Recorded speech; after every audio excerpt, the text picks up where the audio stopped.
Bonjour tout le monde, bienvenue à la première capsule de révision du chapitre 7 en économie globale. Dans la capsule vidéo d'aujourd'hui, on va débuter notre étude du modèle de l'offre et de la demande globale pour analyser des événements macroéconomiques. C'est un gros morceau de théorie, c'est de la théorie qui n'est pas si simple, donc étonnez-vous pas si à la fin des capsules de vidéo, vous vous rendez compte que vous n'avez pas compris 100% là, de la matière. Ça prend du temps bien la comprendre et ça prend beaucoup de pratique aussi. Vous allez donc trouver là, dans votre manuel et dans le matériel de cours des exercices qui vont nous aider à développer notre compréhension du modèle macroéconomique. Donc, commençons par un bref préambule. Qu'est-ce qu'on cherche à faire dans le chapitre 7? Dans le chapitre 7, on cherche à développer un modèle théorique de l'activité économique canadienne. Et pour faire ça, on va partir d'un modèle théorique que l'on connaît déjà, c'est-à-dire le modèle microéconomique. Donc jusqu'à présent, on a appris comment utiliser, comment modéliser l'économie sur un seul marché, sur le marché des pommes, sur le marché des bananes, etc. Ce qu'on veut faire aujourd'hui, c'est de transformer ce modèle microéconomique-là en modèle macroéconomique. Et donc, ça implique quoi de faire un modèle macroéconomique à partir d'un modèle microéconomique? Eh bien, ça implique d'agréger des courbes individuelles. Et ici, quand je dis agréger, c'est clairement là, un anglicisme, mais c'est comme ça que j'ai un peu appris le modèle quand j'étais à l'université.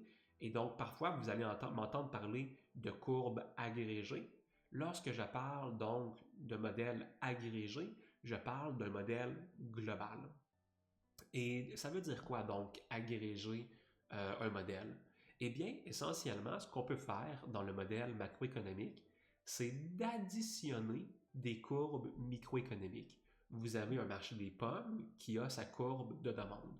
La courbe de demande pour les pommes représente la relation entre le prix des pommes et les quantités demandées pour les pommes. Vous avez donc cette courbe de demande-là qui a une pente négative. Ce qu'on peut faire, c'est qu'on peut prendre la courbe des pommes, on peut prendre la courbe sur le modèle, par exemple, sur le marché des bananes, et on peut les additionner ensemble pour en faire une courbe de demande globale. La courbe de demande globale, c'est la courbe des pommes plus la courbe des bananes. Donc, j'ajoute ici mes deux courbes. Les bananes, les pommes sont dans une seule courbe, c'est donc une courbe globale. La courbe globale ici, par contre, a un problème. Le problème, lorsque tu essaies d'additionner deux courbes individuelles, c'est que les axes ici ne sont pas exactement les mêmes. C'est-à-dire que sur le marché des pommes, ma demande pour les pommes est affectée par le prix des pommes, et tandis que sur le marché des bananes, eh bien, on utilise plutôt le prix des bananes.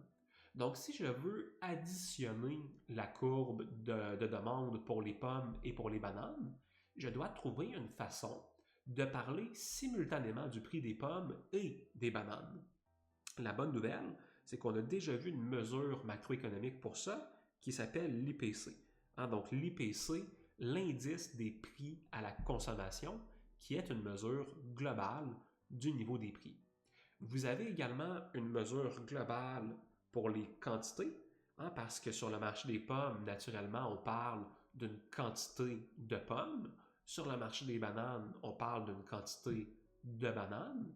Donc, comment est-ce qu'on peut joindre ces deux richesses-là avec une mesure globale de la richesse, soit le PIB, la production intérieure brute?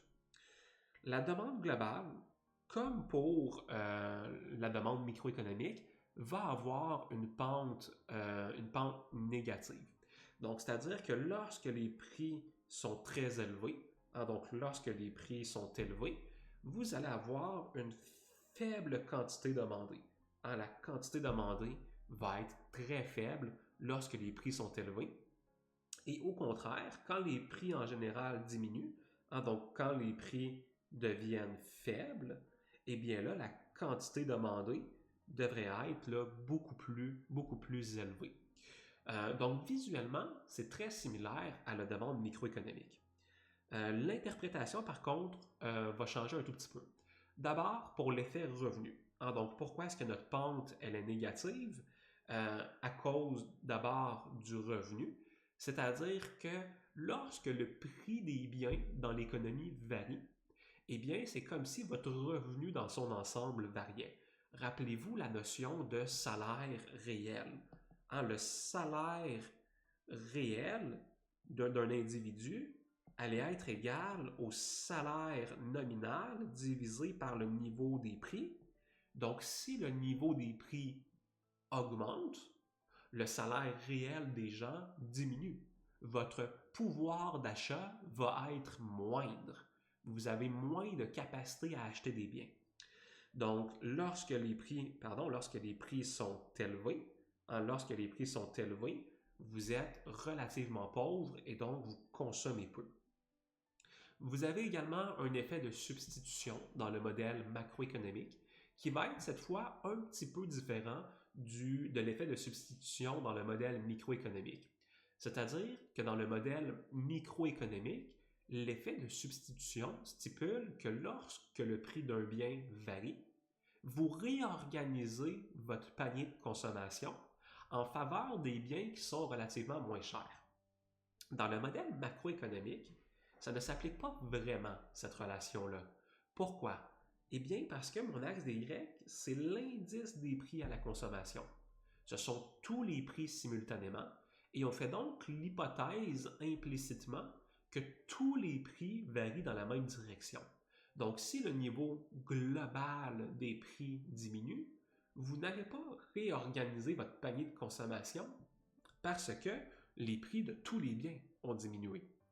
L'effet de substitution ici pour nous dans le manuel fait plutôt référence au concept de commerce international, c'est-à-dire que si les prix, par exemple, diminuent au Canada, eh bien, les biens canadiens deviennent relativement moins chers que les biens américains, auquel cas les Canadiens vont préférer consommer donc des biens canadiens. C'est un effet de commerce international, c'est une théorie qu'on appelle la théorie de la parité des pouvoirs d'achat. Euh, En toute honnêteté, c'est une théorie qui est plus ou moins validée au niveau des statistiques. Donc, vous avez une demande globale. La demande globale représente quoi?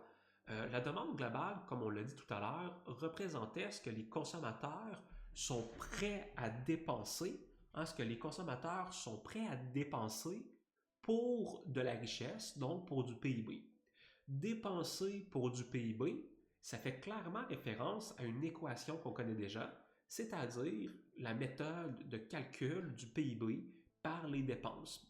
Le PIB calculé par les dépenses, c'est égal à la dépense de consommation, plus la dépense d'investissement, plus la dépense du gouvernement et plus les exportations nettes. Je peux donc prendre cette équation-là et l'attribuer à la demande globale.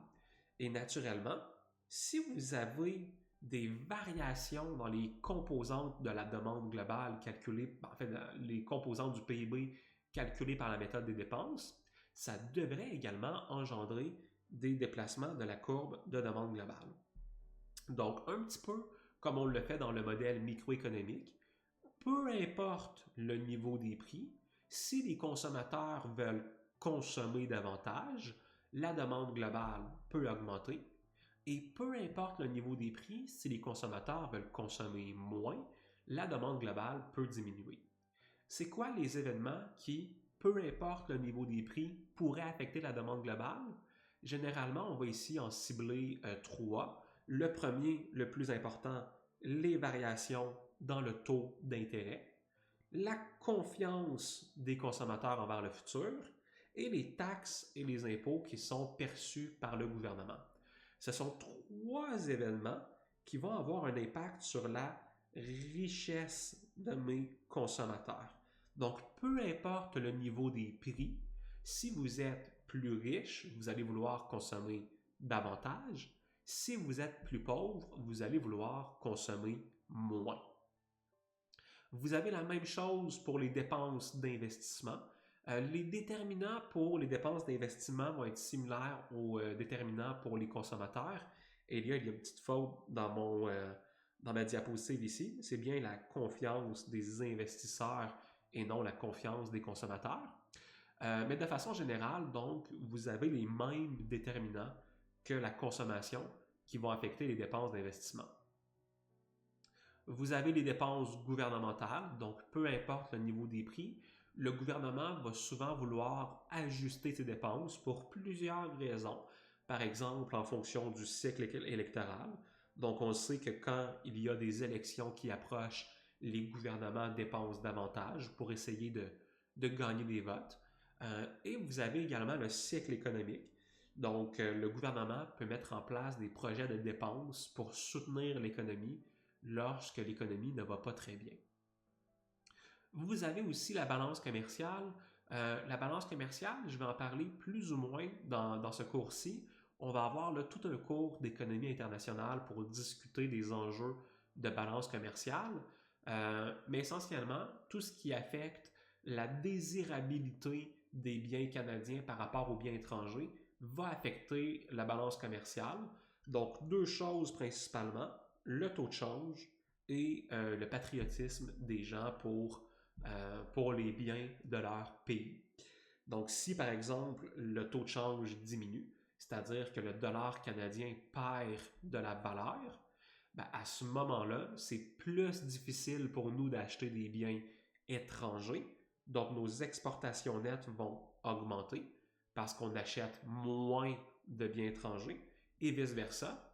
Et vous avez le patriotisme également, là. Donc, si on est très patriotique, on décide d'acheter juste des biens canadiens, à ce moment-là, nos exportations nettes vont augmenter parce qu'on arrête d'importer des biens étrangers. Donc voilà, c'est ce qui résume très rapidement la demande globale. Il y a plusieurs événements qui peuvent affecter la demande globale. J'en ai couvert juste quelques-uns dans nos diapositives.